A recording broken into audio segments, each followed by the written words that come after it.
Tesla is reporting that 75% of shareholders have approved Elon Musk's almost $1 trillion pay package, and the tariffs that are being discussed in the Supreme Court, we may not have an answer until a couple months from now. That leaves us with the only other big story, and that is how airline travel is about to get a lot worse. I cover how the latest business news affects high-income households. This is The Will Whiten Show.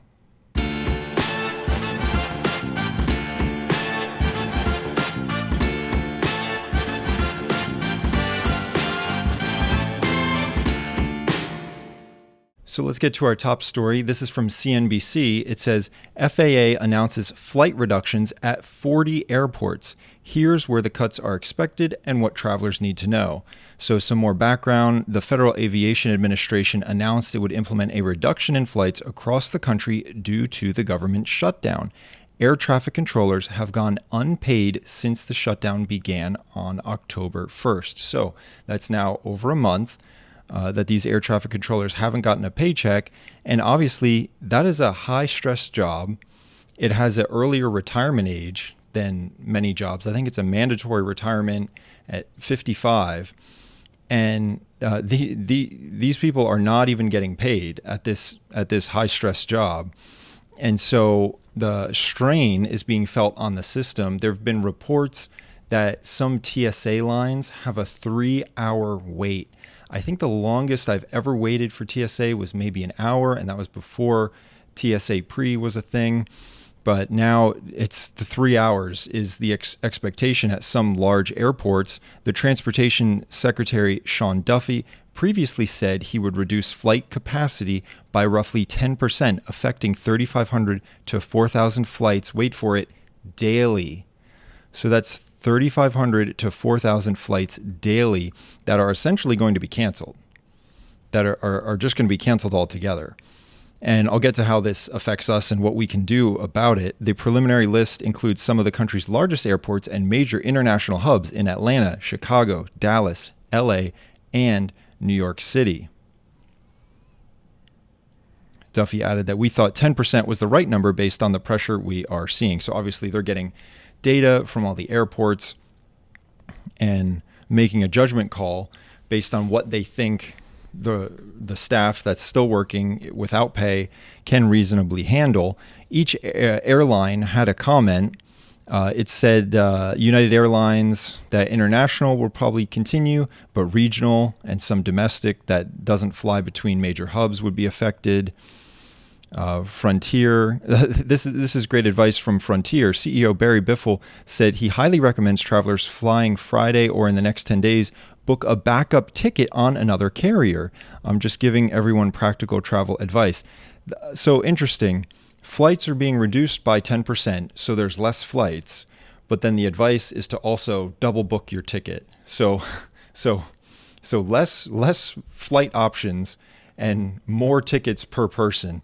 So that would definitely hurt the system. But if you're able to get a backup ticket, then it works for you. But I wonder if it's going to be nearly impossible to get tickets with this happening, or maybe it's already the case.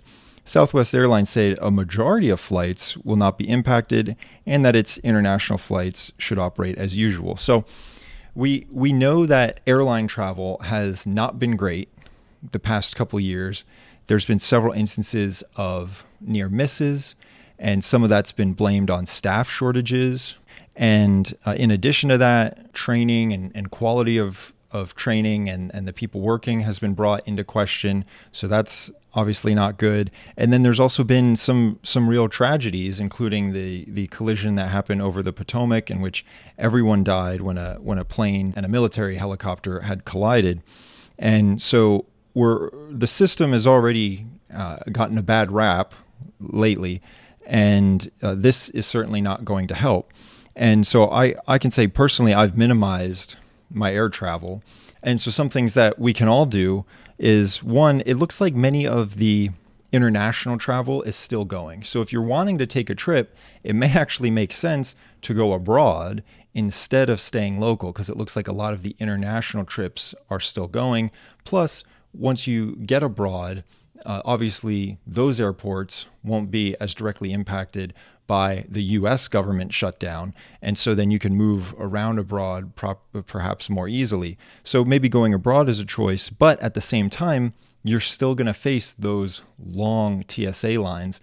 And I mean, 3 hours just for the TSA line is pretty crazy. If you then also then expect to be at your gate for maybe an hour ahead of time, that's a long time just to get on a plane. So if you're looking for more regional travel, obviously trains are an option, but perhaps those tickets are starting to fill up. Maybe people already have that idea, but you could take a train.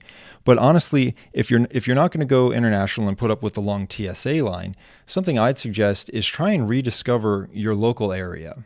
There's probably a lot of things in your area that you haven't done or don't even know about that are there, that are actually quite good and could be very family friendly. I'm talking about there could be parks or local attractions that have just gone unnoticed. And I know, for example, there's many around me that if my family goes to, it's oftentimes not that busy. Many people just don't go. And I don't know if that's because people are busy and they have, extracurricular constraints where they're taking their kids to all different things, whether it be music or sports or whatever, or if they're just home. Maybe everyone's just home on their iPads or watching Netflix and they're not getting outside. I don't know what it is, but there's a lot of outdoor things that we've been able to find that haven't been that crowded, whether it be an event or just going to a park. I mean, sometimes we've been to a park and it's been empty. There's pickleball courts that are empty, full playgrounds that we've been at, that we've had to ourselves for an hour, and then we'll leave and still no one's showed up. It's pretty amazing. So there's plenty of local options if you look around, and that would be for maybe smaller and free types activities. But something else you can do if you live in a big city, it sounds like some of the flights from the major hubs are still going, but this is definitely going to discourage people to go on trips overall, and certainly to big cities if they live in a more regional area. Because remember, it's the big city to regional flights that seem to be the most affected. That seems to be what the airlines are going after first. So if you live in a big city and you haven't seen the thing that all the tourists go to, for example, if you're in New York City, have you been to the Statue of Liberty? Have you been to the Empire State Building? Have you seen the Brooklyn Bridge? Right? Oftentimes when you live in an area, you miss all those tourist things. You kind of see it from afar every day, but you say, well, there's a lot of tourists there. I'm not going to go. Maybe I'll go one day, and then 5 years go by and you've never been. And so this may be your chance. Take advantage of it. The amount of tourists, if you live in a major city, might be a lot lower, because if they're in these regional areas, chances are they're not getting on a plane over the next week or 2 weeks. Obviously, we'll have to see whenever the government shutdown ends. I believe this is now the longest in history. So take advantage of it. And it doesn't mean spending a lot of money. Sometimes the best things in life are free.